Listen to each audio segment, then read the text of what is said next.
Hello everyone. इस video में हम डिस्कस करेंगे ऑसिलेशंस के सारे ही equations. So let's begin. Consider a surface और यहाँ पर एक ब्लॉक रहेगा एंड ब्लॉक कनेक्टेड रहेगा एक स्प्रिंग के साथ और स्प्रिंग कनेक्टेड रहेगा एक सपोर्ट के साथ।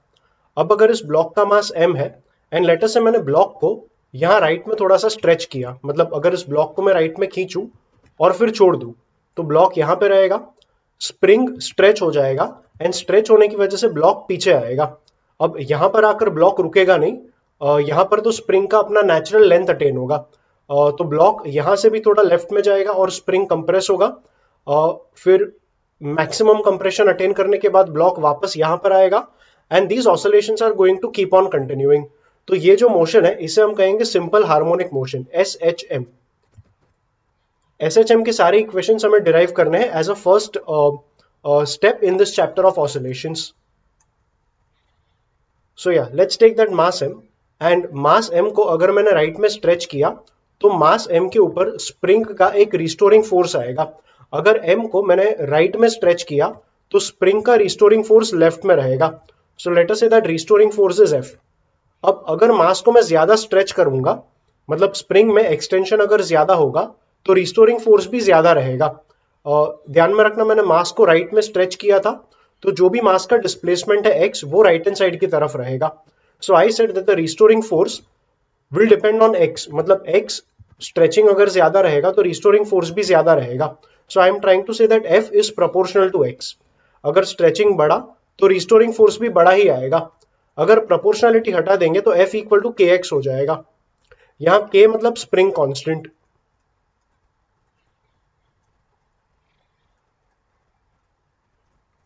And F equal to kx में भी एक नोटिस करो डायरेक्शंस का बात। x अगर राइट में था तो रिस्टोरिंग फोर्स लेफ्ट में रहेगा। सिमिलरली अगर हम कंप्रेशन अज्यूम करें, मतलब ये ब्लॉक जब राइट में गया फिर लेफ्ट आया, अब जब ब्लॉक लेफ्ट में जाएगा तब स्प्रिंग में कंप्रेशन होगा, मतलब x का डायरेक्शन लेफ्ट में रहेगा। बट कंप्रेशन होने के बाद स्प्रिंग ब्लॉक को राइट में पुश करेगा तो जो रिस्टोरिंग फोर्स आएगा वो राइट में आएगा। तो F और x हमेशा ऑपोजिटली डायरेक्टेड रहेंगे। इसलिए जब भी हम f और x का इक्वेशन बनाते हैं, that is when we write f equal to kx we put a negative sign here indicating that f and x are opposite in direction. तो f equal to minus kx ये हमारा बन जाएगा starting equation for simple harmonic motion और SHM। f का basic formula m into a रहेगा। ये restoring force block पर लगा तो मास भी ब्लॉक का ही मास होगा एंड a मतलब ब्लॉक का एक्सेलरेशन होगा। So this is equal to minus kx। We can take m in the denominator, so a becomes minus of k by m into x. Now this formula is very similar to a equal to r omega square. Sorry, a equal to r omega square. अब देखेंगे तो ये actually circular motion का formula है। Circular motion में this formula was for centripetal acceleration.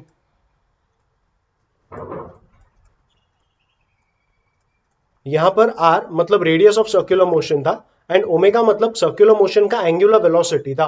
You might be wondering कि यहां पर सर्कुलर मोशन है ही नहीं, it is actually a form of linear motion. तो ये लीनियर मोशन में सर्कुलर मोशन का फॉर्मूला क्यों अप्लाई किया, इसका जवाब थोड़ी देर बाद दूंगा वीडियो में ही। But for now this formula looks very similar to a equal to r omega square, जहां r एक लेंथ एलिमेंट रहेगा, जो लेंथ एलिमेंट यहां पर x होगा एंड कंपेयर किया तो a और a तो सेम ही है। So this term actually is analogous to omega square. So we say that for SHM, omega square is going to be this term. So we say let omega square equal to k by m, and if omega square is k by m, then a becomes minus omega square x. And from here we can continue with our further derivations. This is also a formula you need to remember for SHM. ये भी एक formula रहेगा, let omega square is k by m। In case you are thinking omega क्या था, circular motion में like I said omega was angular velocity. यहां पर भी हम ओमेगा को एंगुलर वेलोसिटी ऑफ SHM ही कहेंगे। This is angular velocity of SHM। Once again ये ओमेगा क्या है इसके बारे में थोड़ी देर बाद में बात करूंगा। आई सेड k मतलब स्प्रिंग का फोर्स कांस्टेंट रहेगा, स्प्रिंग का फोर्स कांस्टेंट और यू कैन से स्प्रिंग कांस्टेंट। एंड मान लो अगर ये पूरा सेटअप स्प्रिंग नहीं था तो k को काफी बार नाम दिया जाएगा simply as force constant. So या if it is a spring system you can call k as the spring constant.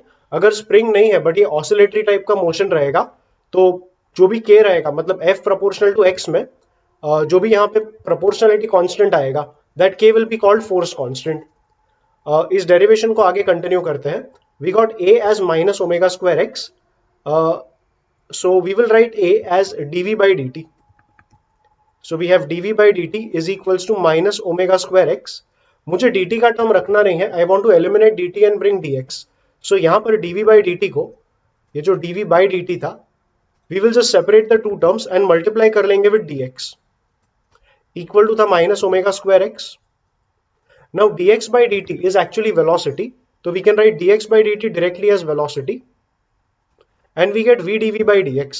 dx को राइट में ले लेंगे, so we have v dv equals to minus omega square into x dx. दोनों sides को integrate कर लेंगे, so when we integrate the two sides, v dv का integration हो जाएगा v square by 2 equal to minus omega square एक constant है, वो इंटीग्रेशन के बाहर आएगा, and integration x dx will be x square by 2.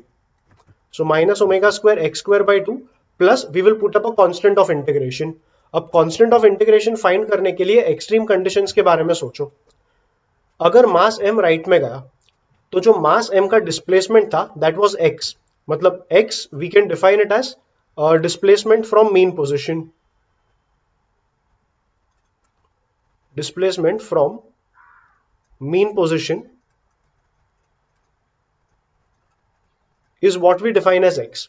Particle m अगर मैक्सिमम डिस्प्लेसमेंट पे रहेगा, तो maximum displacement from the mean position is called amplitude. तो अगर ये पोजीशन x इक्वल टू 0 है, तो ये वाला जो पोजीशन रहेगा that will be x equal to capital A.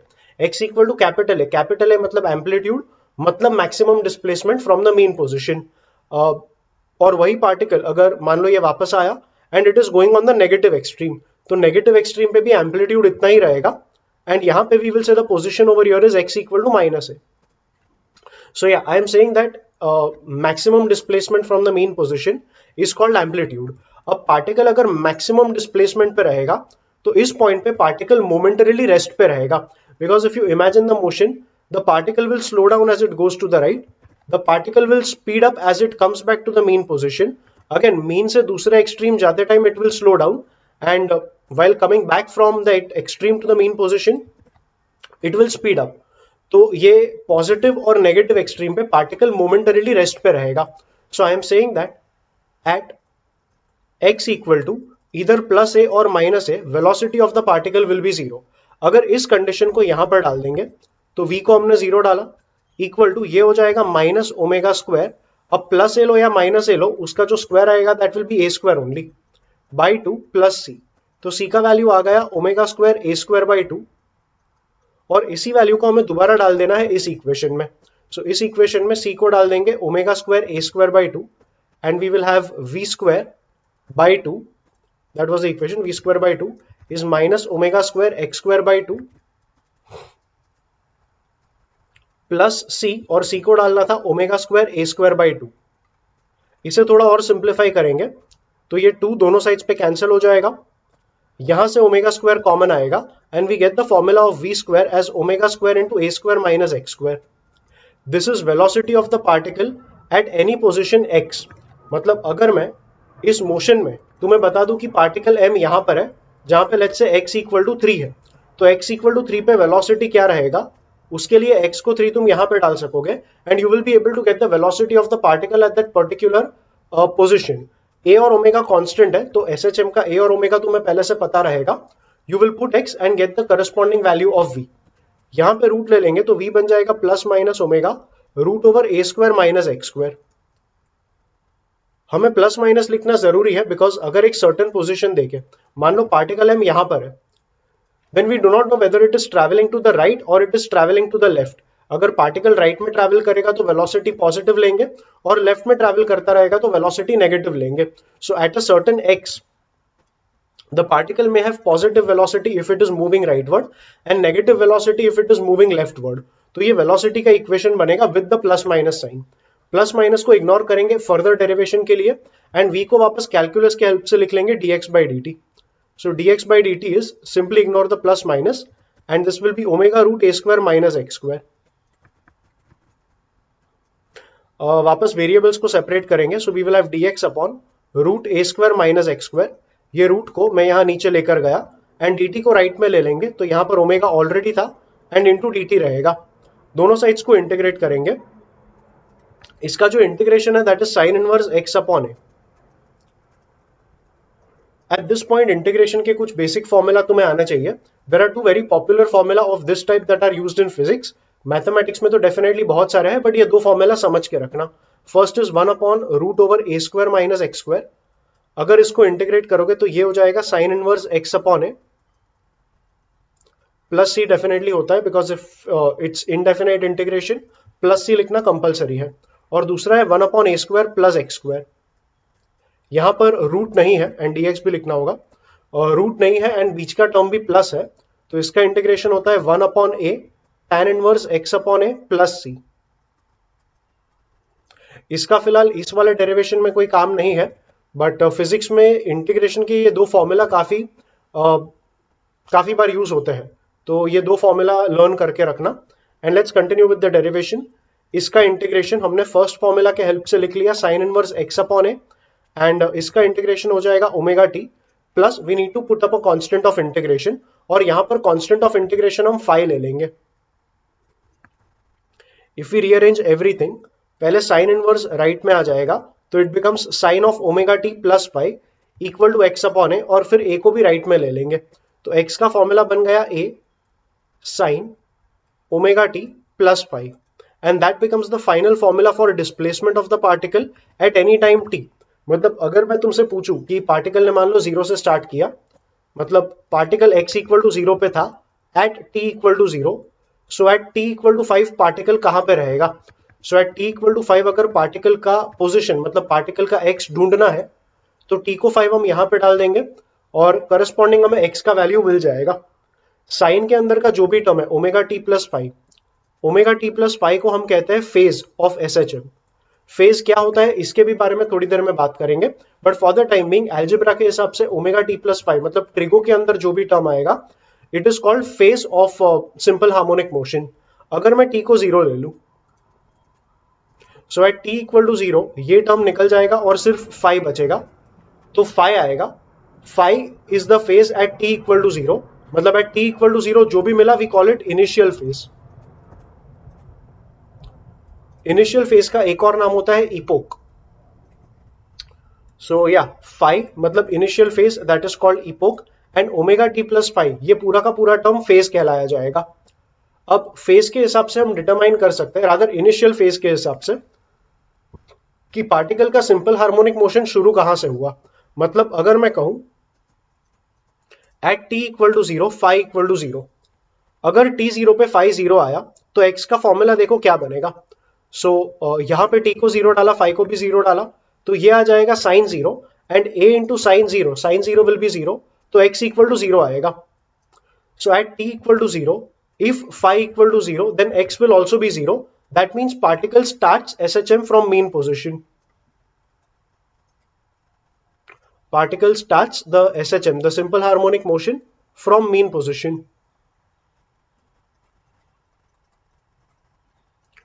So particle यहां रहेगा मीन पोजीशन पर, और मीन पोजीशन से शुरू करके राइट में जाएगा, it will come back to the left, it will go towards the left extreme and then come back to the mean position. ये चार मोशंस का टोटल करेंगे तो वन ऑसिलेशन खत्म होता है। सिमिलरली अगर मैं कहूं at t equal to 0 if phi equal to 90 degree, then x का वैल्यू क्या आया वो देखो। अगर t0 पे फाई को 90 ले लिया, t0 मतलब ये वाला टर्म गया और ये 90 आ जाएगा, साइन 90 इज 1, तो x इक्वल टू a आ गया। It means that particle starts from positive extreme.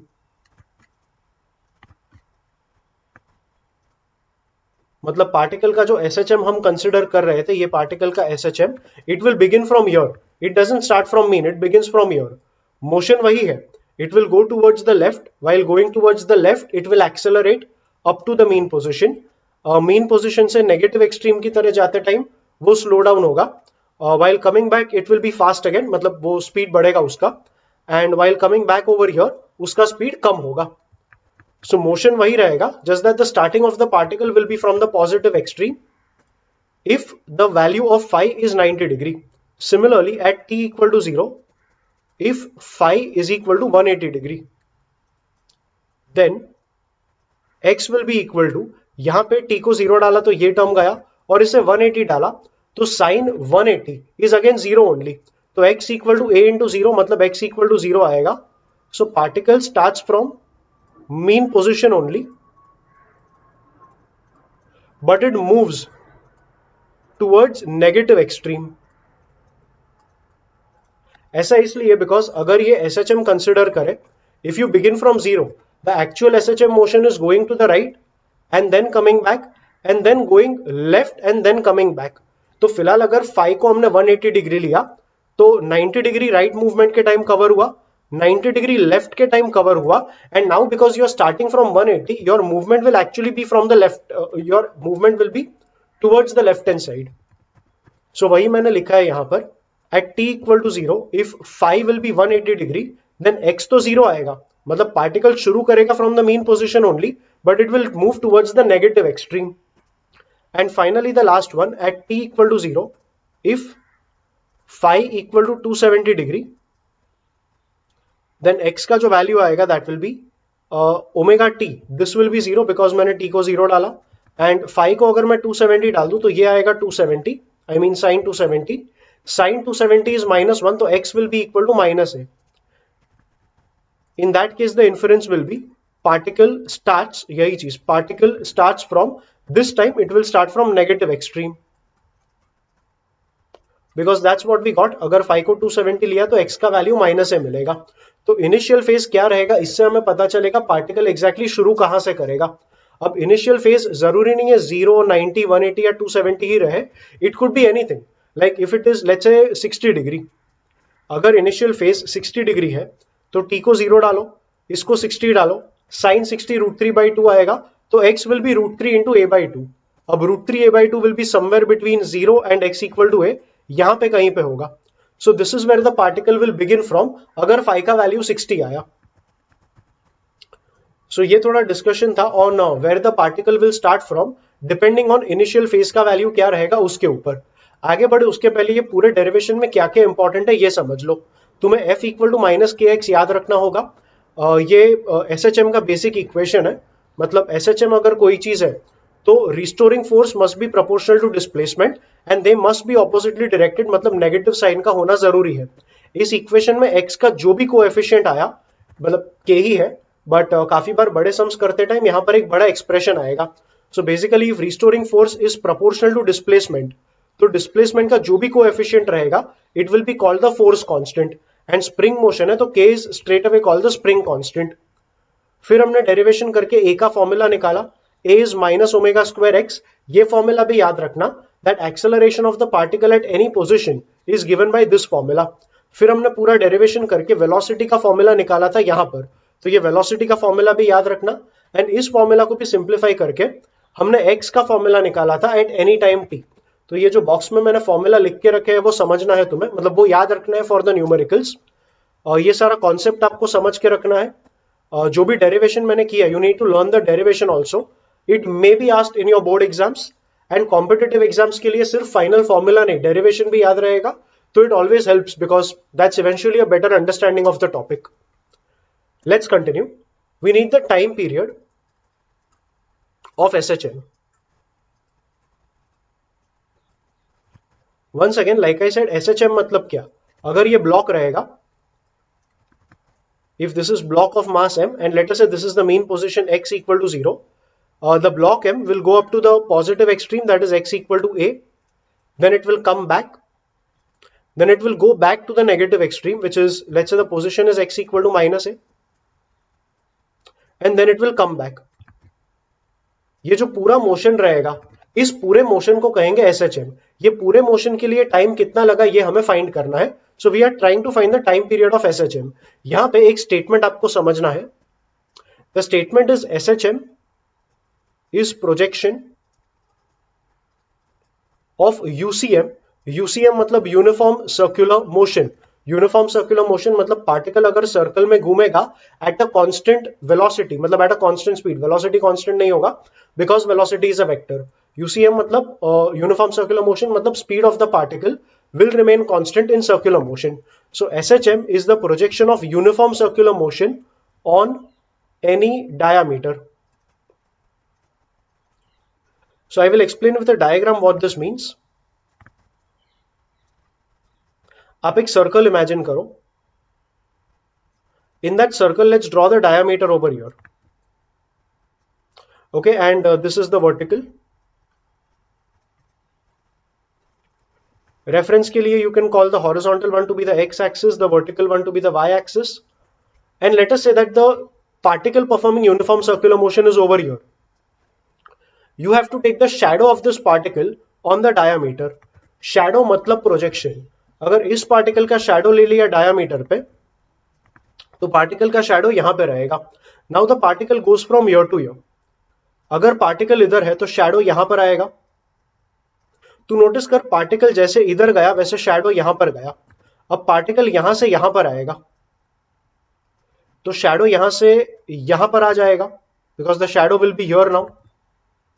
You see as the particle goes from here to here, the shadow has travelled from here up to here. So particle अगर इधर आया तो shadow भी इधर ही आएगा. Now let us say the particle goes from here to here. Particle यहां पर गया तो अब शैडो आ जाएगा यहां पर.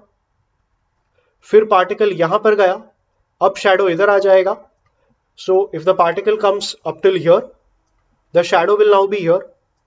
And if the particle comes here, the shadow will be here. I believe आप सब समझ ही चुके हो. जैसे पार्टिकल ने सर्कुलर मोशन किया तो पार्टिकल के शैडो ने डायामीटर पे देखो SHM परफॉर्म किया. So that is precisely what I am saying, that SHM is basically the projection of uniform circular motion on any diameter. इसीलिए मैंने स्टार्टिंग में यहां पर ये सर्कुलर मोशन वाले इक्वेशन के साथ इस इक्वेशन को भी कंपेयर किया था. तो SHM in a way is a derivative of circular motion only. Derivative मतलब वो कैलकुलस वाला डेरिवेटिव नहीं, it's just okay. Circular motion का ही एक projection is SHM. Projection is the actual word that I can think of. So yeah SHM is like a form of UCM only. So UCM में अगर इसका angular velocity omega था तो particle के time period का formula 2 pi by omega रहता था, और पार्टिकल का जो टाइम पीरियड था वही SHM का भी टाइम पीरियड हो जाएगा. If you imagine the motion you will realise what I mean. Particle को सर्कल घूमने में जितना टाइम लगा, शैडो को एक ऑसिलेशन करने में उतना ही टाइम लगेगा. तो मैं कह रहा हूं that time period of SHM is going to be T equal to 2 pi by omega only. But omega as per the derivation हमने omega square K by M ले लिया था, तो यहां पर हम लिखेंगे 2 पाई. अगर omega square K by M था तो ओमेगा बन जाएगा रूट K बाय M, और रूट K नीचे आ जाएगा, M ऊपर आ जाएगा. So the time period of SHM is given by the formula 2 pi root over m by k. यहां पर काफी बार एंगुलर SHMs भी आएंगे. Of course we will discuss it in later part of the video, but yeah, while we do that just keep in mind कि m ऊपर आया मतलब m is the inertia factor and k यहां पे force constant आएगा. सो कभी भी time period लिखना है SHM के मतलब किसी भी टाइप के SHM में, तो टाइम पीरियड का फॉर्मूला बनेगा 2 pi root over inertia factor upon force constant. ये लीनियर SHM में इनर्शिया फैक्टर मतलब मास एंड फोर्स कांस्टेंट मतलब k. सो या that's the formula for time period of SHM. Okay, let's continue with the next part, that is graphs. So we need to plot the graphs of x, v and a versus time. So I'll do it on one single graph only. So on the y-axis we will plot x, v and a, and on the x-axis we will plot time. So if this is t equal to 0, let's mark it as pi by 2, pi, 3 pi by 2, 2 pi, the next value 2 pi मतलब 360, next value 450 होगा, that's 5 pi by 2, फिर 540 that is 3 pi, then it's 7 pi by 2 and finally 4 pi. So यहाँ पर भी एक time का axis draw कर लेंगे with the same very numbers, and यहाँ पर भी एक टाइम का एक्सेस आ जाएगा for the first one is for x, second one is for v with this being the origin, and the third one is for acceleration, this being the origin.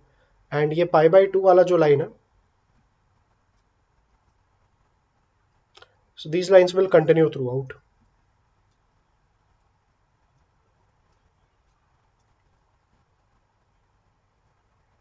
Just marking it this way so that we can see how exactly the graphs are going to uh, match with one another at a certain time. And yeah, that's the 2 pi line.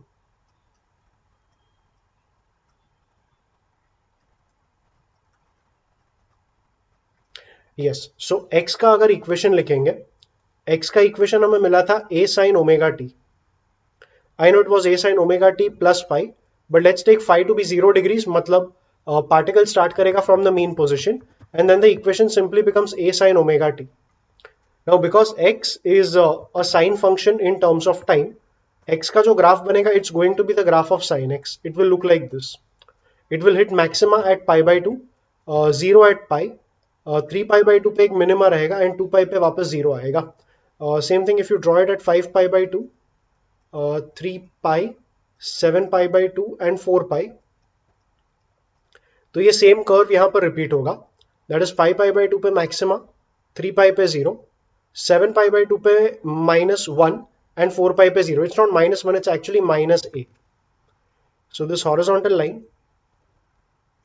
and this line at the top here, so these values here will be plus a and minus a.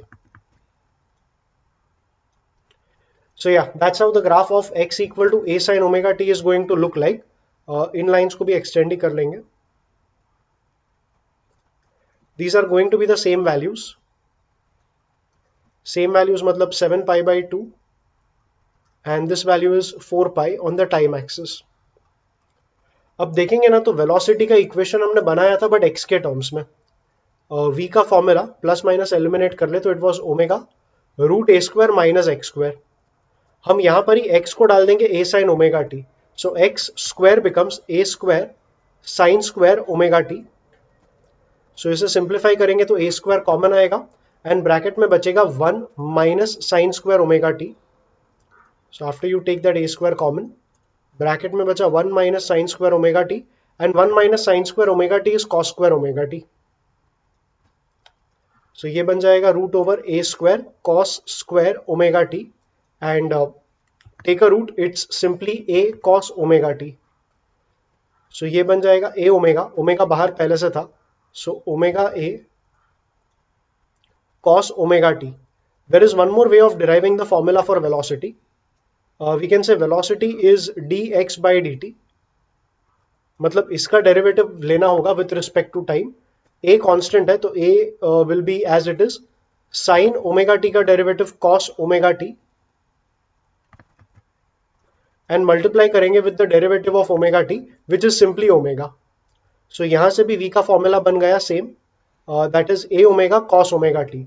अब cos का graph है तो 0 पे it has to be maximum and at 90 it will be 0, फिर 180 पे -1, फिर 3 pi by 2 पे 0 and 2 pi पे वापस 1 आएगा. The same trend continues, 0, negative maxima, 0 and positive maxima. So if I just make a line over here and a line over here, this is the line at t equal to 0. So t को 0 डाल देंगे तो ये हो जाएगा cos 0 is 1 and v will be omega a. तो ये वाला जो वैल्यू आया that is omega a and the negative value you get over here, the negative extreme is minus omega a. You need to understand that v max, यहां पर v max, I'll write it here, v max happens when this cos term becomes equal to 1.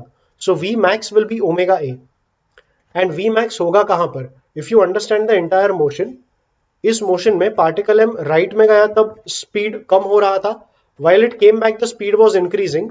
Mean तक speed increase होगा and then when it goes to the left again speed will decrease. So mean position पे तुम्हारा velocity maximum रहेगा. You can see it from the formula also, क्योंकि minus x square का term है. v max तब आएगा जब x minimum आएगा एंड x मिनिमम 0 आएगा. तो x को अगर 0 डाल दिया, मतलब अगर मीन पोजीशन पे रहेंगे, तो v का मैक्स वैल्यू आ जाएगा omega into A. So Vmax is omega A, and this happens at mean position. So velocity of particle performing SHM is going to be maximum when particle is at the mean position, and that maximum velocity will be omega into A plus omega A अगर particle right में जा रहा है तो, and minus omega A if particle is going towards the left. We can continue with acceleration. Acceleration का भी दो तरीका, एक तो तू dv by dt कर, वेलोसिटी का ये फॉर्मूला था, इसका डेरिवेटिव लेंगे तो omega a is a constant that will come out, cos omega t का derivative minus sine omega t, तो ये बनेगा minus omega a sine omega t multiplied by omega t का derivative which is omega, so into omega, तो वो into omega इसके साथ club करके ओमेगा स्क्वायर हो जाएगा. And the other way to do it was, a का formula derive किया ही था, it was minus omega square x, so this will be minus omega square और x को डाल देंगे a sin omega t. So yeah, that's the formula for acceleration. If you realize acceleration is a function dependent on minus sin theta, and minus sin theta मतलब ये जो graph था इसी का नेगेटिव रहेगा. So जो ग्राफ यहाँ पर पॉजिटिव पार्ट में शुरू हुआ वही ग्राफ एक्सेलरेशन के लिए शुरू होगा नेगेटिव से. 90 पे नेगेटिव मैक्सिमा, 180 पे 0, 270 पे पॉजिटिव मैक्सिमा और 2 पाई पे 0. So the graph will look like this, and the same trend continues over here, negative extreme, 0, positive extreme and a 0 again. So ये तुम्हारा अगर लाइन बना लोगे यहाँ पर, so this is maximum acceleration on the negative side happens when sin omega t is 1, तो ये हो जाएगा minus omega square a, and the positive value you are getting here is plus omega square a. If I ask you when is acceleration going to be maximum, तो a max के लिए understand the formula, sin omega t जब plus या minus one होगा तब तुम्हें positive या negative extreme मिलेगा. अगर sin omega t minus one ले लूं तो a का वैल्यू आ जाएगा ओमेगा स्क्वायर है, एंड वन ले लूं तो ये आएगा माइनस ओमेगा स्क्वायर है, तो a max का वैल्यू आएगा plus minus omega square a. It happens when the particle will B at the extreme position. ऐसा इसलिए बिकॉज a का फॉर्मूला था माइनस ओमेगा स्क्वायर x, तो x को अगर पॉजिटिव a डालेंगे तो acceleration minus omega square a आएगा, एंड x को माइनस है मतलब नेगेटिव एक्सट्रीम डाल देंगे तब a का मैक्स वैल्यू आएगा प्लस ओमेगा स्क्वायर है. So acceleration is maximum when x का वैल्यू प्लस है या माइनस है बनेगा, that is acceleration is maximum eight extreme positions.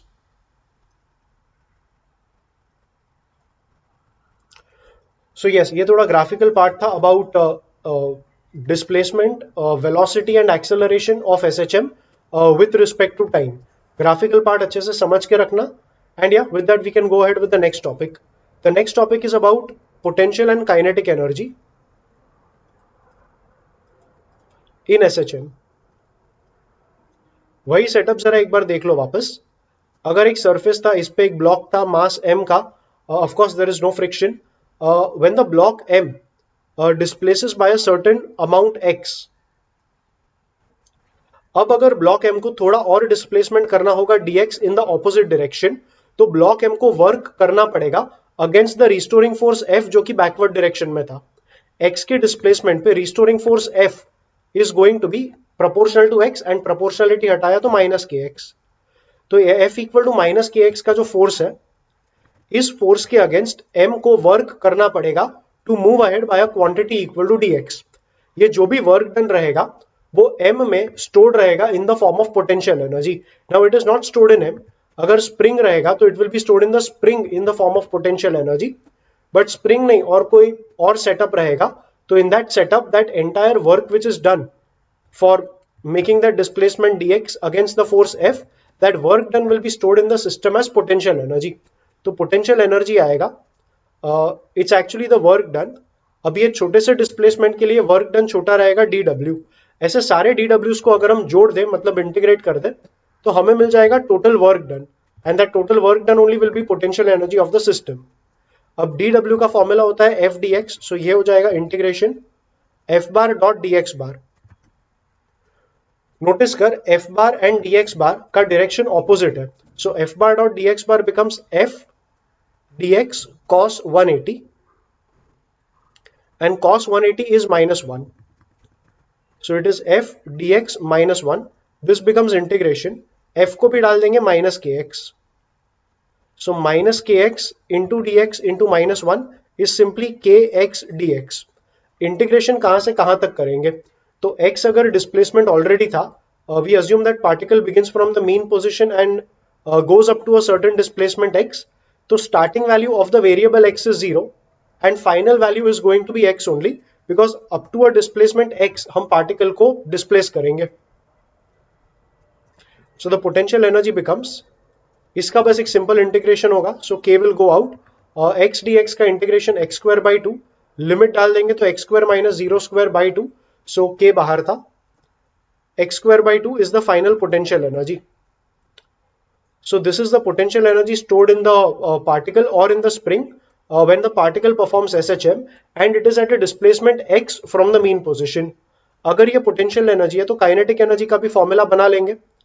Kinetic energy is simply half mv square, but half m v square का formula यहां पर बनाया था, it is omega square a square minus x square. So v square को डाल देंगे omega square into a square minus x square, but omega square also from here omega square is k by m, अगर m को left में ले लूं तो m omega square becomes equal to k, तो ये जो m ओमेगा स्क्वायर है इसे k लिख लेंगे, तो ये हो जाएगा half k a square minus x square. So ये फॉर्मूला बन गया kinetic energy of the particle का।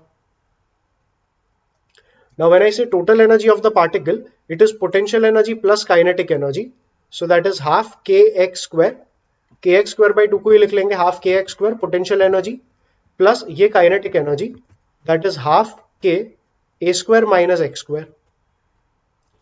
You can actually take a half k common from here and bracket में बचेगा x square plus a square minus x square. Now x square minus x square is gone and we are left only with a square inside the bracket, so total energy of the particle becomes half k a square. अब particle जब भी SHM perform करेगा ना तो उसका variable x होगा, but amplitude of motion remains constant, तो ए का वैल्यू कांस्टेंट होगा। अगर यहाँ पीछे एक स्प्रिंग था तो स्प्रिंग का जो कांस्टेंट है वो भी फिक्स्ड रहेगा, because spring is the same thing through out the motion. अगर स्प्रिंग वही है तो उसका फोर्स कांस्टेंट भी सेम आएगा, अगर स्प्रिंग नहीं है तो भी सेटअप जो है वो सेटअप के हिसाब से k is going to be a constant only, force constant इसका नाम था। So half ka square is eventually a constant quantity. So we conclude that the total energy in SHM is always going to remain constant and that total energy is going to be half ka square. यहाँ पर भी एक graph बना सकते हैं. The graph will be of energy versus displacement. So if you see potential energy is half kx square. अगर potential energy को y पर plot किया, it becomes a function of x square and y function of x square is an upward opening parabola. So ये parabola इस तरीके से रहेगा and that becomes the graph of potential energy. अगर ये वाला horizontal level देखेंगे तो at this point is what I am talking about. At this point x will be equal to a and x equal to a पर potential energy maximum होगा। अगर x को a डाल दिया तो ये हो जाएगा ka square by 2, basically half ka square. So total energy itself is half k a square. सो अगर इस एक्सट्रीम पे देखेंगे तो सारा का सारा एनर्जी पोटेंशियल एनर्जी होगा और काइनेटिक एनर्जी बिल्कुल जीरो होगा। ऐसा इसलिए बिकॉज पॉजिटिव एक्सट्रीम पे पार्टिकल मोमेंटरीली रेस्ट पे आएगा, because particle is at rest v zero आएगा, सो काइनेटिक एनर्जी भी जीरो आएगा। So this value here on the y axis is half k a square and that is the potential energy at x equal to a. Similarly x equal to minus a लेंगे तो भी वही बात, that potential energy of the particle will be half ka square again at that x equal to minus a position. अब kinetic energy का plot करेंगे, so kinetic energy is also a function of x square, but x square का coefficient negative आया, मतलब ये downward opening parabola होगा। अगर x को प्लस ए या माइनस ए डाल देंगे तो kinetic energy जीरो आएगा। so at x equal to minus A, x equal to plus A, kinetic energy zero. अगर x को जीरो डाल देंगे तो ये आ जाएगा half k a square and half k a square ये वैल्यू था। So at x equal to zero kinetic energy का डॉट यहां पर आएगा। So the downward opening parabola for kinetic energy will look like this. So that's the graph of kinetic energy. I'll just write it here. This is the graph of kinetic energy versus x and ये upward opening parabola is the graph of potential energy versus x. If I ask you total energy का graph versus x, तो total energy is already half k a square. So total energy का graph एक flat line आएगा इस तरीके से. Because total energy is constant, this flat line becomes the graph of total energy versus x. So yeah, that's a little bit of the graphical part in SHM, and we move on to the next concept. The next thing is finding average values. अब एक concept है, अगर मैं कहूँ average value of x with respect to y, we define it as integration of x dy upon integration dy.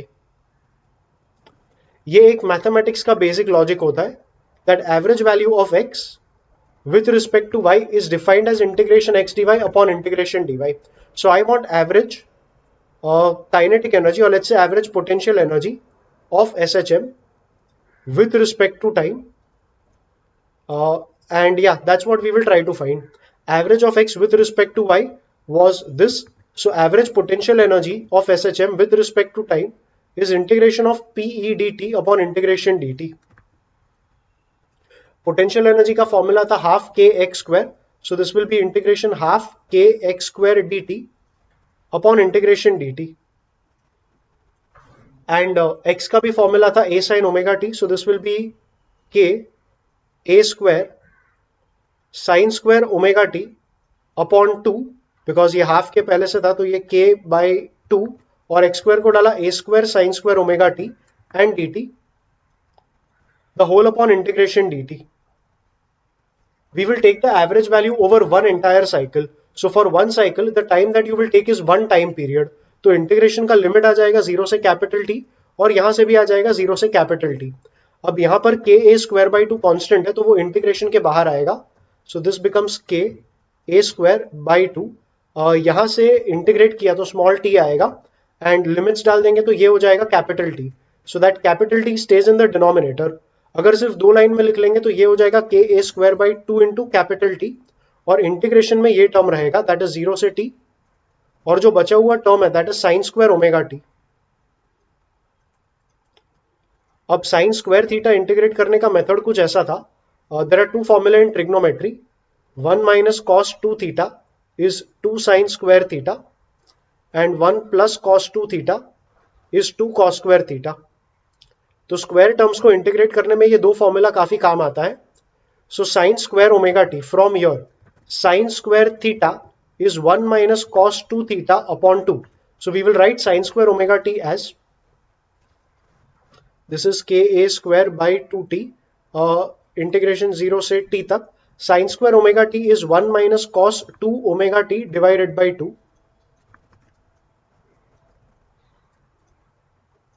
dt.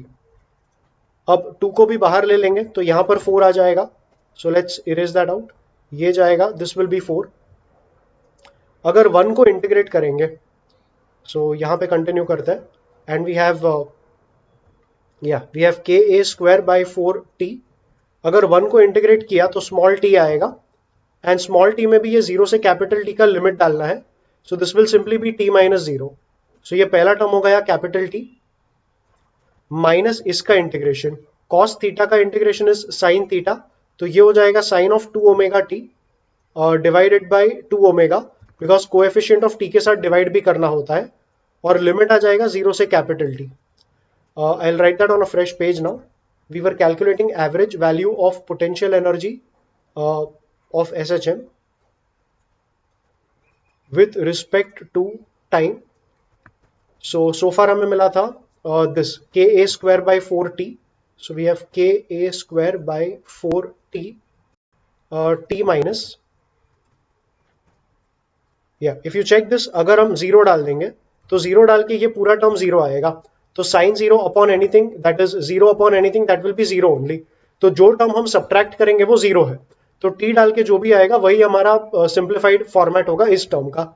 अगर t डाल दिया तो ये बनेगा sine of 2 omega capital T by 2 omega. So sine of 2 omega capital T by 2 omega. Now understand this, T itself is 2 pi by omega. So 2 pi by omega into 2 omega करेंगे तो omega cut होगा, and 2 pi into 2 मतलब 4 पाई and sign 4 पाई ये zero आएगा, तो ये वाला term अपने आप में जीरो ही हो चुका है. So because this term is entirely zero, we are left with k a square by 4t into t minus zero which is capital T. T भी कट होगा and that gives us ka square by 4. If you realize this is half ka square and that gives us half of total energy.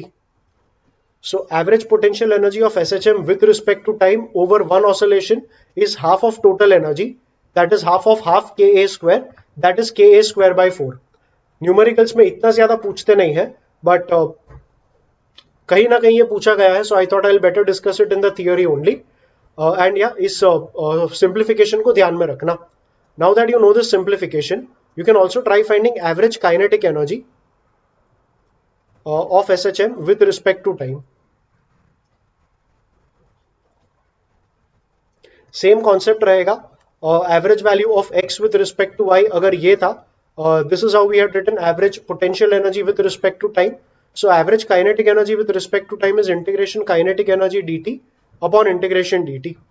Once again we will take it over one cycle, तो limits रहेंगे zero से capital T. Kinetic energy को डालना होगा k a square sorry half k and bracket में a square minus x square and ये kinetic energy का formula into dt the whole divided by integration dt. X square को भी डाल देंगे, एक्स डालना था a साइन ओमेगा t, तो x square will be a square sine square omega t. I'll write that here only. So minus a square sin square omega t dt. Now a square अगर इसमें से common ले लिया तो ये हो जाएगा हाफ के a square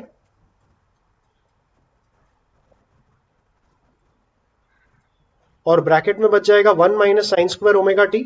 1 minus sine square omega t is cos square omega t, तो ये हो गया cos square omega t dt. Like I said limit था जीरो से लेके कैपिटल टी तक because we were integrating over one full cycle. इसमें से भी k a square by 2 common आएगा, इंटीग्रेट करना होगा जीरो से कैपिटल टी में. Cos square omega t dt को, इसका भी integration small T and limits डाल के कैपिटल टी होगा, so that capital T we can write it with the 2 year. So ये हो जाएगा 2 capital T.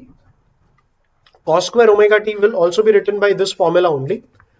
So cos square theta is 1 plus cos 2 theta upon 2.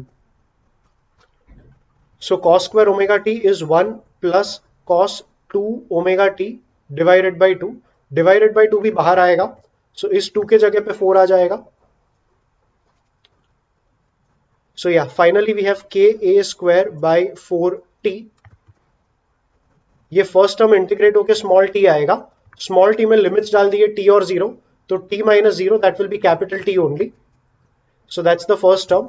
cos 2 omega t को integrate करेंगे तो ये बन जाएगा plus sign of 2 omega t divided by 2 omega.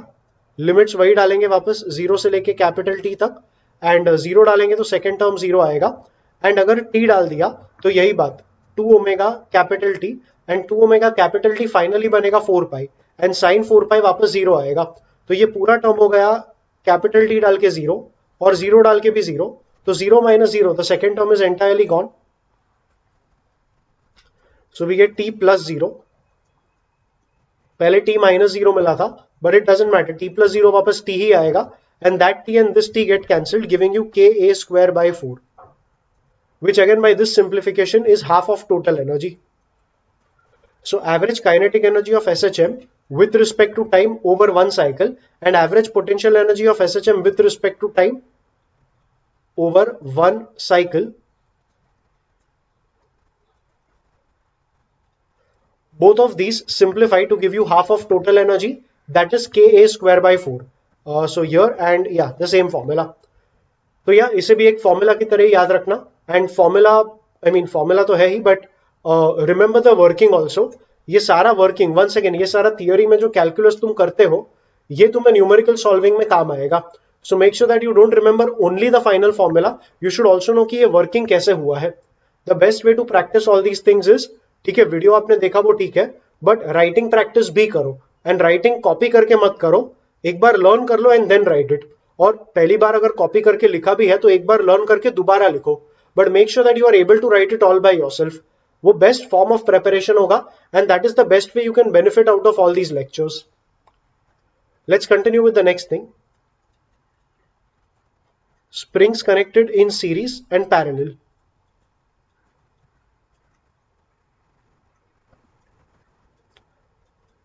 So पहले सीरीज में ले लेंगे. Let us say I have one spring, two spring, and as a n number of springs they are connected in series one after the other. And यहाँ पे एक block है of mass m. अब mass m को पकड़ के रखने वाले सारे ही springs हैं, तो सारे ही springs के ऊपर जो force आएगा that will be the same force that is m. But अगर ओवरऑल इलोंगेशन एक सर्टेन इलोंगेशन आया तो that elongation includes elongation of the first spring, second spring, third spring and so on. My point is इस type के series connection में force जो रहेगा सारे स्प्रिंग्स पे वो सेम आएगा एंड जो एक्सटेंशन रहेगा वो एड अप होगा. ये कॉन्सेप्ट हमें काम में आएगा के इक्विवेलेंट फाइंड करने के लिए.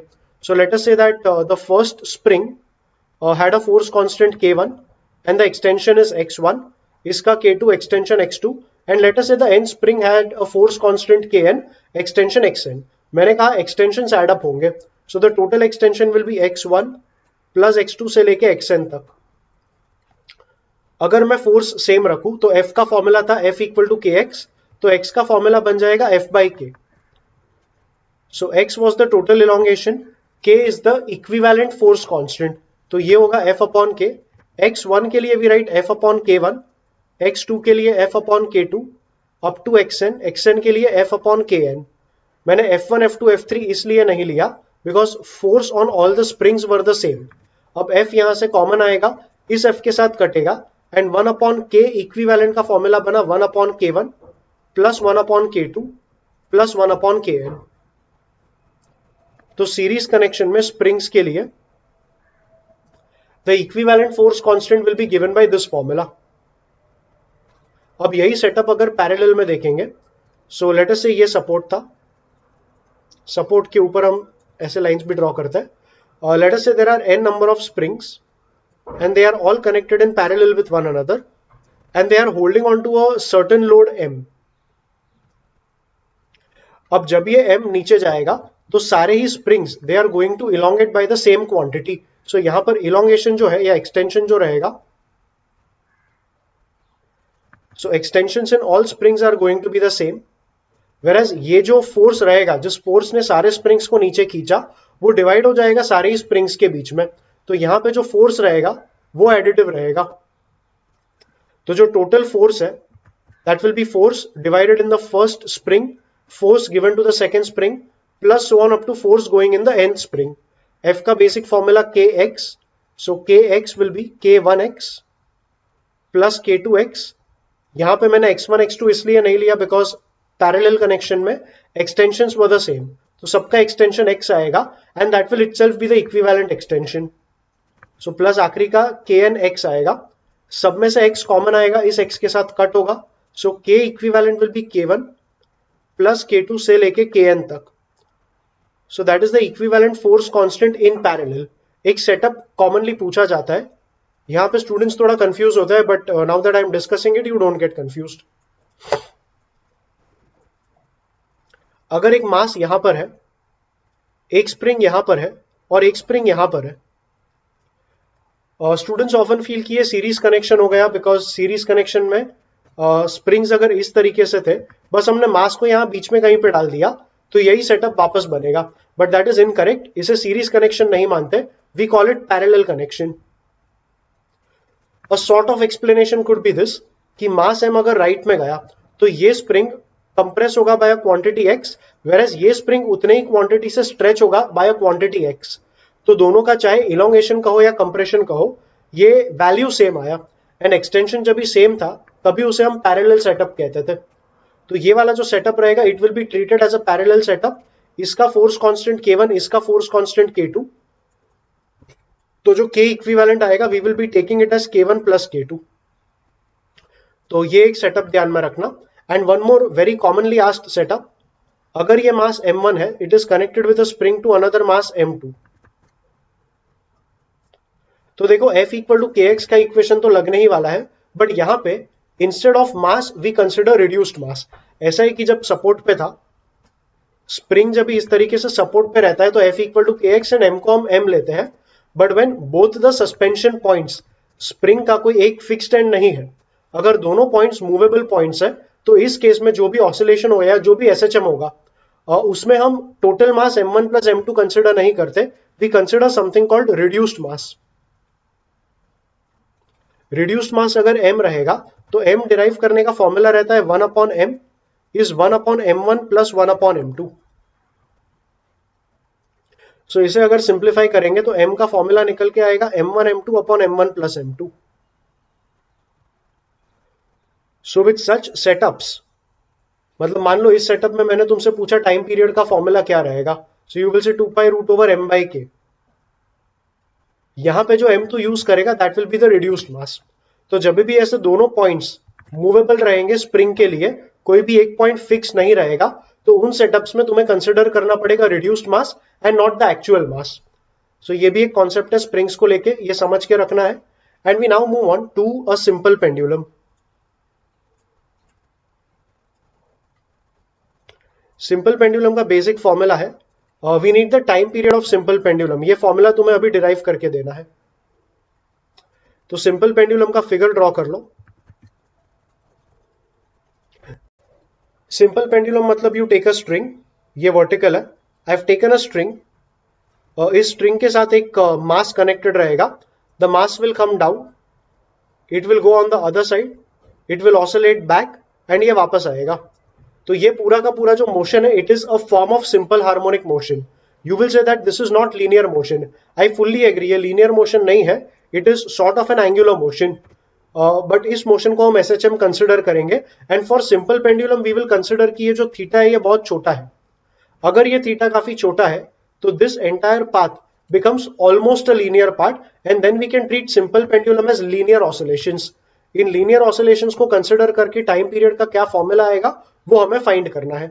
सो we know that the time period formula is 2 pi root over M by K. बस M बाई के इस सेटअप का क्या रहेगा ये हम फाइंड करेंगे। सो फिलहाल रियल फोर्सेस मार्क करेंगे इस पार्टिकल के ऊपर। The real forces on the particle are its weight mg in the downward direction and a tension T in the string which is pulling it in the inward direction. mg के दो component आ जाएंगे, एक इधर और एक इधर। अगर ये थीटा है तो करस्पॉन्डिंग एंगल से ये भी थीटा होगा, and the component towards theta is mg cos theta and the component against theta is mg sin theta. So mg sin theta is what is offering the restoring force. तो restoring force F, I said that is mg sin theta. मैंने कहा theta काफी छोटा रहेगा because theta is very small, I can write sine theta approximately as theta, but this happens only when theta is in radians. So you can not say sine 1 degree is approximately equal to 1, 1 degree को लिखना पड़ेगा 1 into pi by 180, and then you can say sine pi by 180 is approximately pi by 180। So yeah, with that approximation I am writing F as mg theta. F restoring force था, so F will be written as kx because SHM में restoring force kx था, तो kx becomes mg theta। अब x मतलब displacement from the mean position, अगर ये mean position था और ये displacement of the particle from the mean position है, let us say length of the string is L, तो ये जो आर्क लेंथ बनेगा that arc length is approximately L into theta. ये फॉर्मूला मैंने यूज किया S equal to R theta का, length of arc का formula. So the length of this path will be L into theta, and ये length of path मतलब यही तुम्हारा x था, displacement from the mean position, उस x को ही हम लिख लेंगे L theta. So K L theta becomes mg theta, left right में थीटा कैंसिल होगा, and we can rearrange it and write it as k by m, m नीचे गया, L इधर आएगा, सो g अपॉन L आ जाएगा। So if k by L, sorry, k by m is g upon L, we can just put it here. K by m is root over g नीचे L ऊपर. So 2 pi root over L by g becomes the formula for time period of a simple pendulum. ये formula याद रखना, it will be very useful in numericals. एक और चीज यहां पे डिफाइन करते हैं, something called seconds pendulum. Seconds pendulum मतलब इसका टाइम पीरियड जो रहता है इट इज 2 सेकेंड्स। सो अगर मैं यहाँ पर टाइम पीरियड को 2 सेकेंड्स डाल दूं तो फॉर्मूला बनेगा 2 equal to 2 pi root L by G. So यहाँ पे 2 लेफ्ट और राइट में कैंसिल होगा। You need to understand that g is approximately pi square. अगर g अप्रोक्सीमेटली पाई स्क्वायर है तो root g is approximately pi. If root g is approximately pi तो pi और रूट g भी cancel होगा and we are left with root l। बाकी कुछ है नहीं तो रूट l इक्वल टू 1 आया। Now if root l is 1 you can square on both the sides and you can say l is 1 metre. तो seconds pendulum एक ऐसा pendulum रहेगा जिसका time period of oscillation will be 2 seconds and length of the pendulum will be 1 metre. अब g का value 9.8 metre per second square था only on the surface of the earth, तो ये approximation applicable रहेगा only on the earth. तो अगर कोई pendulum seconds pendulum अर्थ पे रहेगा तो किसी और प्लैनेट पे इट में not be a seconds pendulum. तो ये सिंप्लीफिकेशन के हिसाब से, ये थियोरी के हिसाब से इतना ध्यान में रखना। एंड या like I said seconds pendulum is a pendulum on earth जिसका time period will be 2 seconds and length calculation के हिसाब से we got it as 1 meter. So yes, let's move on. The formula we just learned is time period for a simple pendulum which is 2 pi root over L by G. अब इसी formula को अलग अलग circumstances में कैसे change होगा वो देखेंगे। बेसिकली फॉर्मूला डिपेंड करेगा g के वैल्यू पे। अगर g चेंज होगा तो ये फॉर्मूला भी चेंज होगा। मतलब लेट्स से फॉर सपोज एक लिफ्ट लिया and in the lift we have taken the pendulum. In case 1, let us say that the lift has an upward acceleration a, that is case 1. In case 2, let us say that the lift has a downward acceleration a, and in case 3, let us say that acceleration of the lift or acceleration of this container is on the right hand side and that rightward acceleration is a. That's the third case. अगर first case consider करेंगे तो Bob के ऊपर एक gravity नीचे की तरफ act करेगा। अगर लिफ्ट ऊपर एक्सेलरेट करेगा विद a तो बॉब के ऊपर स्यूडो एक्सेलरेशन a आएगा नीचे की तरफ। तो जो टोटल एक्सेलरेशन हो गया that is g plus A in the downward direction. तो फर्स्ट केस में g डैश जो बनेगा that is the net gravity that will be g plus A. तो इस केस में जो टाइम पीरियड का फॉर्मूला बनेगा I will call it t1, that t1 will become 2 pi root over l by g dash which is g plus a. So that is how the time period changes if the lift has an upward acceleration. Similarly, what if the lift has a downward acceleration? अगर lift का downward acceleration a था तो Bob के ऊपर apparent एक pseudo acceleration a आएगा ऊपर की तरफ। तो जो अपेरेंट ग्रेविटी हो जाएगा the apparent gravity will be g minus a। तो सेकेंड केस में जो g डैश आएगा that will be g minus a। And इस केस में जो टाइम पीरियड बनेगा let's call it t2, that will be 2 pi root over L by G dash and G dash मतलब G minus A. So yeah, these were two simple cases. Take the third case. The container accelerates rightward with an acceleration A. तो Bob के ऊपर pseudo acceleration A आएगा left की तरफ। Let's erase off this part. अगर Bob के ऊपर acceleration A left में आया तो इसका और इसका रिजल्टेंट जो आएगा वो इस तरफ आएगा and the resultant will be root over A square plus G square. So root over a square plus g square becomes the value of g dash for the third case. And third case में फिर t3 अगर बोलेंगे time period, so that will be 2 pi root over L upon g dash and g dash itself is root over a square plus g square. So that is how the time period formula changes in different setups. इसी तरीके का एक और setup हम ले लेंगे. So I said time period is 2 pi root over L by g. And let us say that this is the support from where I have suspended the bob. इस Bob के ऊपर एक mg नीचे की तरफ एक्ट करेगा, so the acceleration due to gravity will be g in the downward direction. Let us say that the bob has a charge equal to q. अगर Bob के ऊपर चार्ज q रहेगा, let us say I am switching on an electric field in the upward direction. Electric field intensity capital E रहेगा। Electric field intensity second case में मैं नीचे की तरफ रखूंगा एंड थर्ड केस में I will keep electric field intensity on the right hand side. Electric field intensity मतलब strength of electric field.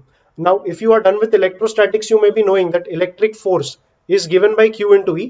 In case you don't know it, in case electrostatics आपका हुआ नहीं है तो यू रिमेंबर दिस फॉर्मूला कि अगर एक particle के ऊपर चार्ज Q रहेगा और उसे एक इलेक्ट्रिक फील्ड में रखा जहां पे electric field intensity capital E है, तो force experience by the charge particle is given by q into E. Vectors में f bar is q into E bar, मतलब ई बार और f बार का जो डायरेक्शन है वो सेम आएगा। So let's talk of the first case. Okay, I said F equal to QE. Let's talk of the first case. Electric field intensity E ऊपर की तरफ है और बॉब का चार्ज Q है, तो इसे एक फोर्स एक्सपीरियंस होगा ऊपर की तरफ। But I am not interested in the force, I am interested in the acceleration. तो F को लिख लेंगे m into A, m is mass of the bob, तो A हो जाएगा QE by m. So the bob experiences an acceleration QE by m in the upward direction. अब जो net gravity आएगा that will be G minus QE by m, and the time period, मतलब time period in the first case where E was in the upward direction, that will become 2 pi root over L upon the apparent gravity. Apparent gravity बनेगा G minus QE by m. G dash is G minus QE by m in the first setup. तो T1 के लिए मैंने यहां पे डाल दिया G minus QE by m. So that will be the time period of oscillation for the bob in the first case. Second case में electric field intensity नीचे है, तो फोर्स QE नीचे की तरफ आएगा। फोर्स में इंटरेस्ट नहीं था, we were interested in the acceleration which is QE by m. तो सेकेंड केस में E अगर नीचे था तो QE by m भी नीचे ही आएगा। So the total apparent gravity becomes G plus QE by m. So second case में the time period of oscillation will become 2 pi root over L upon G plus QE by m. And finally the third case, electric field intensity right में है, तो इस case में rightward acceleration आ जाएगा QE by m. जो इनका resultant रहेगा right में और नीचे का रिजल्टेंट इस तरफ आएगा, और इसका जो फॉर्मूला बनेगा that is root over G square plus इसका square that is Q square E square by m square. And finally this becomes your apparent gravity G dash. तो अगर T3 का फॉर्मूला लिखेंगे, time period of oscillation in the third case, that will be T equals to 2 pi root over L by apparent gravity is root over G square plus Q square E square by m square, and that becomes the formula for T3. So yes, that's how the formula will change. मतलब ये जो simple formula था 2 pi root over L by G, वो formula ऐसे अलग अलग circumstances में change होगा और डिपेंडेंट ऑन बॉब के ऊपर एक्सेलरेशन क्या रहेगा. सो ग्रेविटी के अलावा भी अगर कोई कंपोनेंट आएंगे तो उन्हें एडजस्ट करके हमें इस G को मॉडिफाई करना होगा. So yeah these are some variations of that same formula T equal to 2 pi root L by G. Take one more variation. इस टाइम हम बात करेंगे अपथ्रस्ट के बारे में. So upthrust मतलब okay, so let us take a vessel filled with a liquid. जो simple pendulum था, string and the bob goes inside the liquid. bob के ऊपर अपना खुद का weight आएगा, but एक upward force भी आएगा. The upward force on the bob is the upthrust. अब upthrust का concept ये है that the force of upthrust is equal to the weight of water displaced.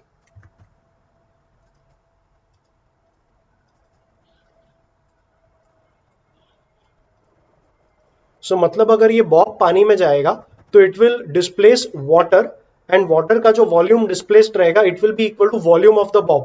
अब water जो displace हुआ, उस water का जितना भी weight रहेगा, that weight is going to be equal to the upward force on the bob, and that upward force on the bob is called upthrust. So हमें सबसे पहले upthrust calculate करना है.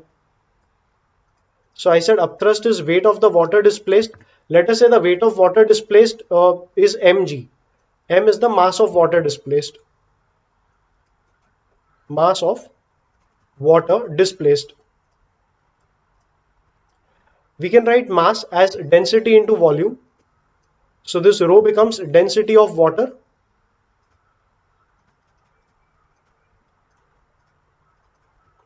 and this V becomes the volume of water displaced.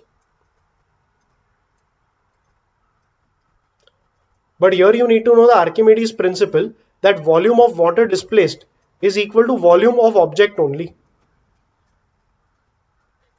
Volume of object मतलब यहाँ पर volume of bob ही रहेगा. So we can say upthrust is finally rho Vg, and now we can say the apparent weight is the true weight minus upthrust.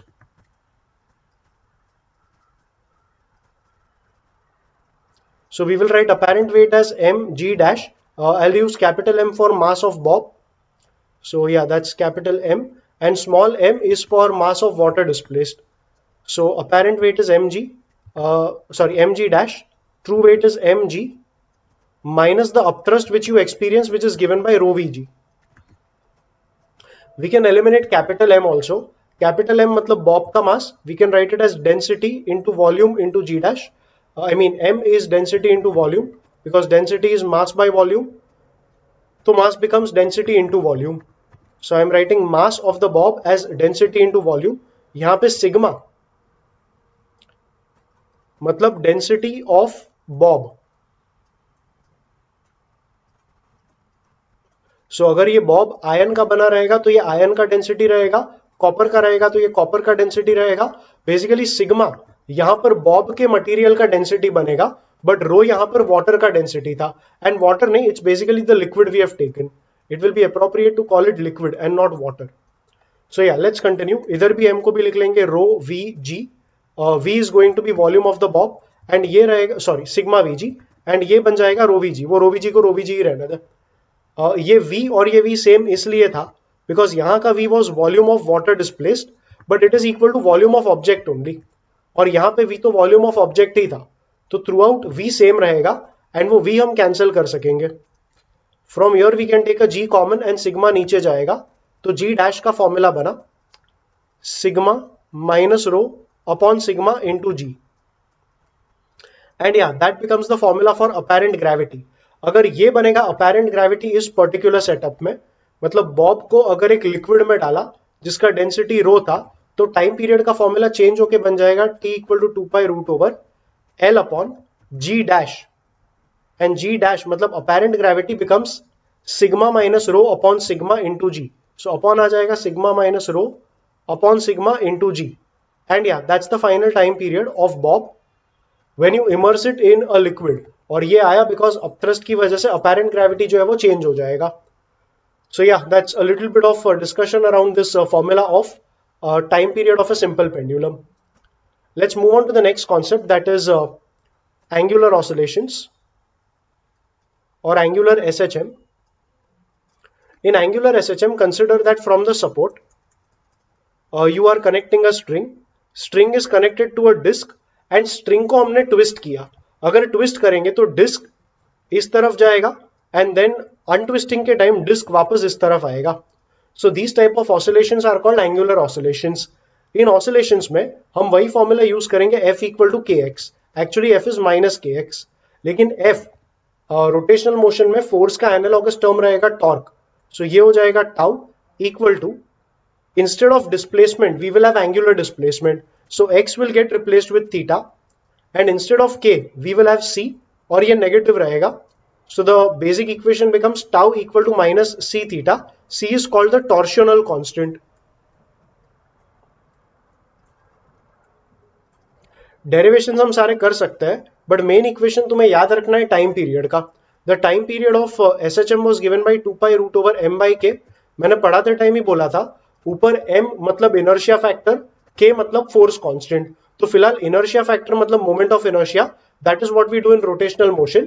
कि rotational motion में mass का analogous term is moment of inertia, and नीचे आ जाएगा torsional constant, because वहां force constant आता था तो यहाँ नीचे c आ जाएगा.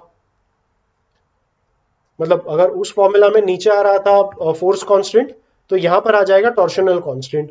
सो t is 2 pi root over I by c. That becomes the formula for time period of angular SHM. For the time being, angular SHM में ये दो फॉर्मूला याद रखना, that will be enough. And yeah, with that we move on to the next concept, that is damped oscillations.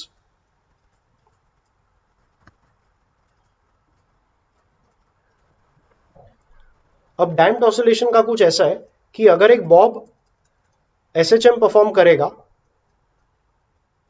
so it will go here, then it will go here, then it will come back. अब reality में Bob वापस यहां तक नहीं आएगा, उसका amplitude of motion थोड़ा drop हो जाएगा. सो ये ड्रॉप होता है बिकॉज ऑफ डैम्पिंग. हमने सारे डेरिवेशंस में डैम्पिंग का प्रेजेंस कंसिडर नहीं किया था. So as per our derivations the bob will keep continue to the bob will continue to oscillate up to infinity, मतलब जितना भी टाइम के लिए सब है तब तक ये बॉब ऑसिलेट करता रहेगा, it will never stop. But in reality ऐसा नहीं है, इन रियलिटी थोड़ा डैम्पिंग होगा and the bobs amplitude will keep getting smaller and smaller. तो ये डैम्पिंग के इक्वेशंस क्या रहेंगे वो देखना है। So we said F is equal to minus के एक्स। इसमें F मतलब रिस्टोरिंग फोर्स, K मतलब फोर्स कांस्टेंट एंड X मतलब displacement from the mean position. In addition to minus kx, we introduce a damping term. Damping force will be minus bv, where v is the velocity of bob. So if the bob is slower, the damping force will be small. If the bob is faster, the damping force will be strong. So yeah, bv is the damping force. और ये bv का term हमें इस position पे introduce करना होगा and b can be called as the damping constant.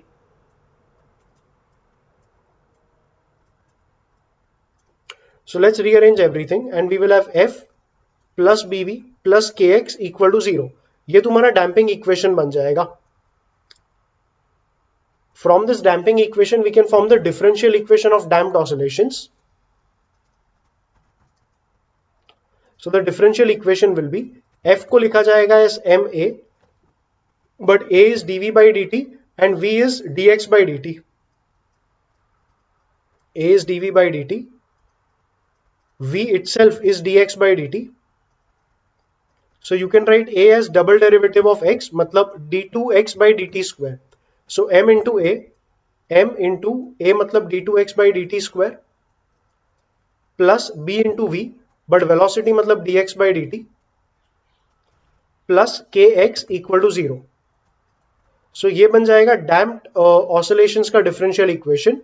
ये differential equation important रहेगा because there have been some questions asked on this, but they were all basic theory questions, कुछ solving जैसा नहीं था।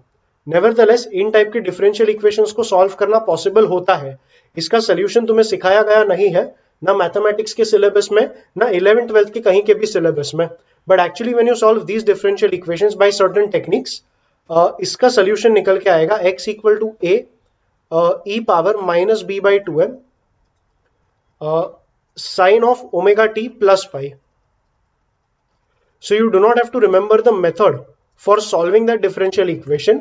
तुम्हें बस इस differential equation का final solution याद रखना है। यहां पर भी a मतलब a naught रहेगा। I'll just define what all these terms stand for. But yeah, what you need to remember from here is the differential equation of damped oscillations. इसे solve करने का तरीका मैंने सिखाया नहीं है। I have simply asked you to memorize the final solution of this differential equation. तो इस डिफरेंशियल इक्वेशन का सोल्यूशन ये वाला टर्म आया, that is x equal to a naught e power minus b t by 2m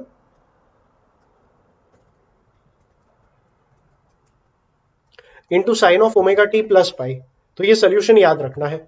if you realise this solution matches very well with x equal to a sine omega T. Phi तो चलो initial phase हो जाएगा, ये जो omega है that is angular velocity of damped oscillations, it will be given by root over k by m। k by m तो पहले से ही था ओमेगा के फॉर्मूला में, बट इसमें से माइनस करेगा, ये माइनस करना होगा ये वाला term, that is b by 2m the whole square. t का टर्म नहीं आएगा यहां पर। डैम्प्ड ऑसिलेशंस का एक पॉइंट ये है कि अगर ओमेगा चेक करोगे, k बाय m तो वैसे ही कांस्टेंट था, b बाई 2m भी कांस्टेंट आएगा, so omega is going to remain constant. कहने का मतलब कि जब भी डैम्पिंग होगा, late us say the particle has completed one oscillation in a certain time, but अब डैम्पिंग के वजह से इसका लेंथ ऑफ पाथ जो है वो छोटा हो जाएगा, बट ये छोटे पाथ को कवर करने का ओमेगा उतना ही रहेगा, मतलब टाइम पीरियड भी उतना ही रहेगा। So as damping happens, the particle will become slower, but the time to complete one oscillation will remain the same. So oscillation अगर बड़ा था और मान लो 10 seconds लगा वन oscillation के लिए, तो छोटे oscillation में भी एक oscillation खत्म करने में 10 seconds ही लगेगा, because ओमेगा कांस्टेंट था तो टाइम पीरियड ऑफ ऑसिलेशन भी कांस्टेंट ही आएगा। So that is one peculiar point about damping you should know. And let's analyze one more term. If you realize the amplitude of damped oscillations, compare it with x equal to a sin omega t. The amplitude of damped oscillations changes exponentially as a naught e power minus bt by 2m. So a is amplitude of oscillations after a time t. A naught is the initial amplitude of oscillations. So a is amplitude of oscillations or amplitude of SHM at time equal to t, at time equal to t, A naught is initial amplitude, means it is amplitude at t equal to 0. बाकी जो B था, B is anyway the damping factor only, the damping constant. T is the time, मतलब किस time पे क्या amplitude रहेगा वो हम फाइंड कर सकेंगे बाय दिस फॉर्मूला. टू एक कांस्टेंट रहेगा एंड m मतलब मास ऑफ द बॉब. तो यहाँ पे amplitude does depend on what will be the mass of bob. अगर मास ज्यादा रहेगा तो ये जो e power minus B T by 2m है, it will be dropping a little less rapidly because m ज्यादा है. तो बी टी बाई 2m छोटा रहेगा, मतलब minus B T by 2m बड़ा रहेगा, तो e का पावर बड़ा आएगा. So for a bigger mass amplitude का ड्रॉप स्लो रहेगा and for a lower mass amplitude का ड्रॉप काफी फास्ट रहेगा. तो ये कुछ इन्फरेंसेस है जो हम मतलब these are certain things we can infer from the equation over here. तो ये सारे इक्वेशंस याद रखना with respect to damped oscillations. And या just try studying a graph of damped oscillations. So this is x versus t graph for damped oscillations. In the first oscillation, you will see that there is a certain amplitude you had. Now in the second oscillation, amplitude will drop. But मैंने कहा time period same रहेगा, तो ये time period second case में भी उतना ही रहेगा. But amplitude drop होगा तो you will get a graph like this. You see the amplitude initially was this, and now the amplitude has decreased and it has become this. Now in the next oscillation amplitude will be even smaller. तो अगर ये axis ही थोड़ा लंबा कर दे यहां से,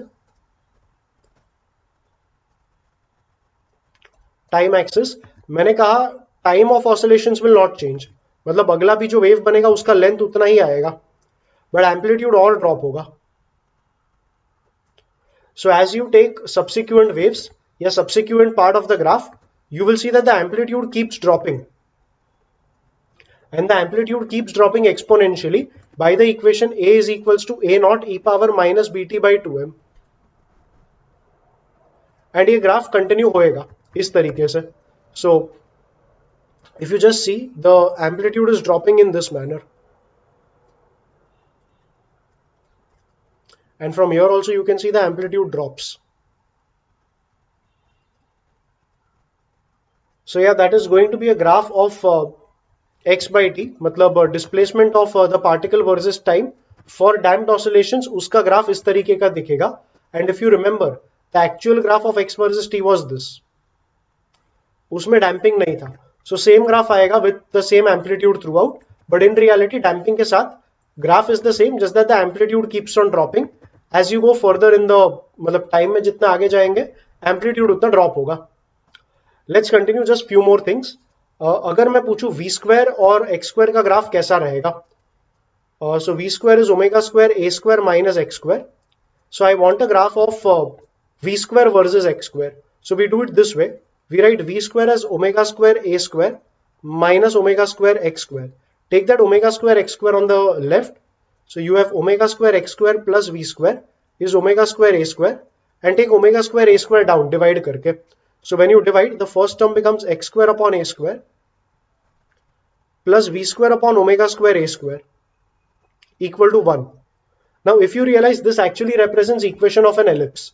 So the graph will be elliptical. अगर omega का वैल्यू 1 से बड़ा आया तो graph will be having this value bigger, मतलब ग्राफ एक वर्टिकल एलिप्स बनेगा.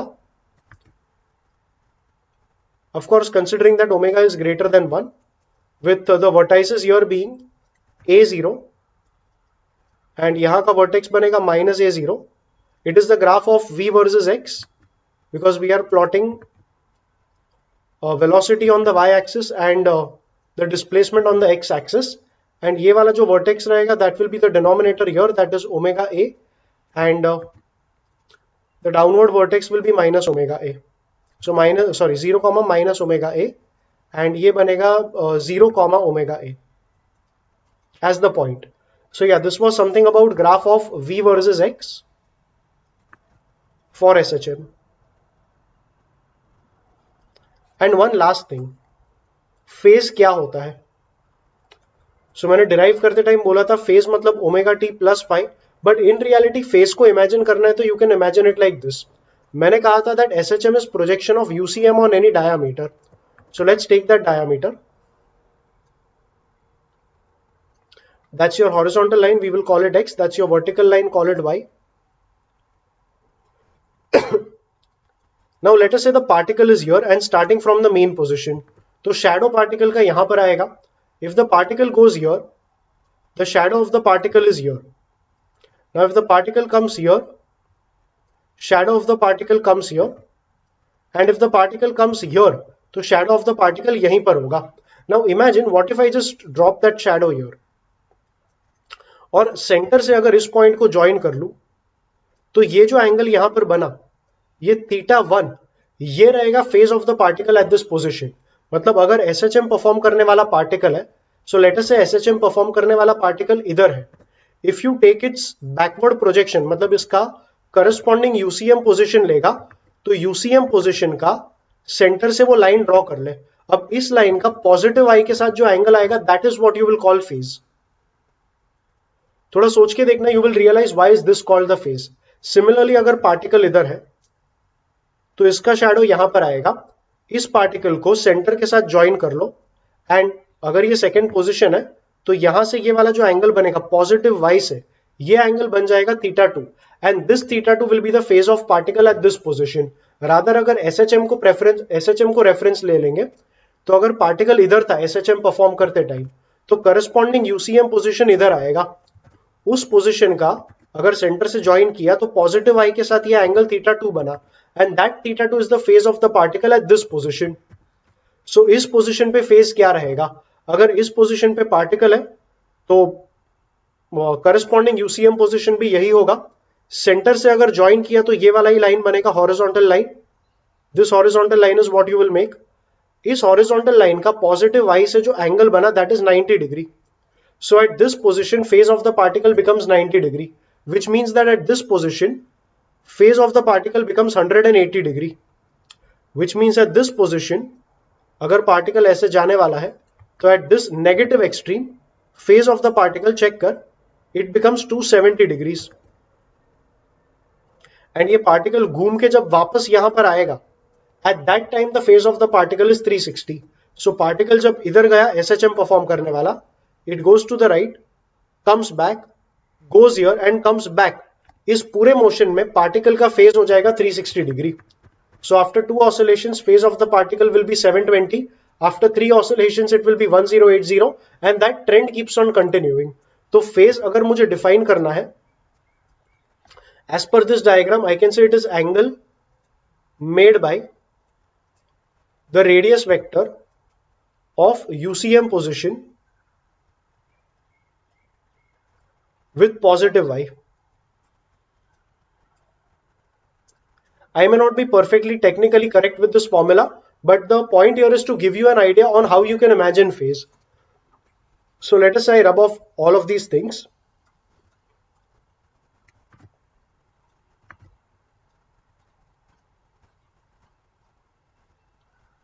ये भी erase कर लेंगे, ये भी जाना दो, ये भी जाना दो.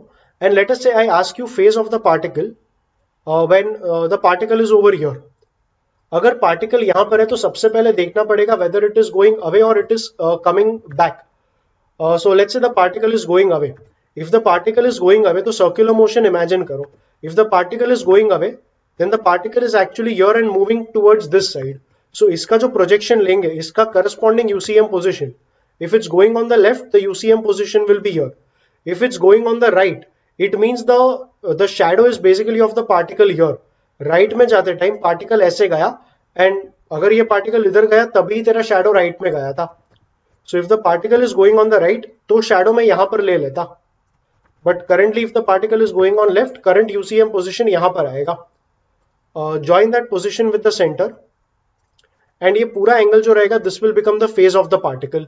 So if this is position 1, this is what will be θ1, that is phase of the particle at the first position. And same condition, मतलब पार्टिकल इधर ही है बट अगर राइट में मूवमेंट करता है तो करस्पॉन्डिंग यूसीएम पोजीशन यहां पर आएगा. अगर रेडियस वेक्टर ड्रॉ कर देंगे तो ऐसा बनेगा, and now the angle with positive y is this entire angle. And let us say if this is position 2, this angle is what we will call theta 2, and theta 2 is the phase of particle when particle is at the position 2. So yeah, that is the whole idea of phase. ये imagination तुम्हें help करेगा समझने में कि phase क्या रहेगा. And yeah, that's it. This is where I am done with covering everything I wanted to cover in this video. I hope that the entire theory of oscillations that I have discussed in this video has been someplace somewhere helpful to you in your preparations. Thank you for watching.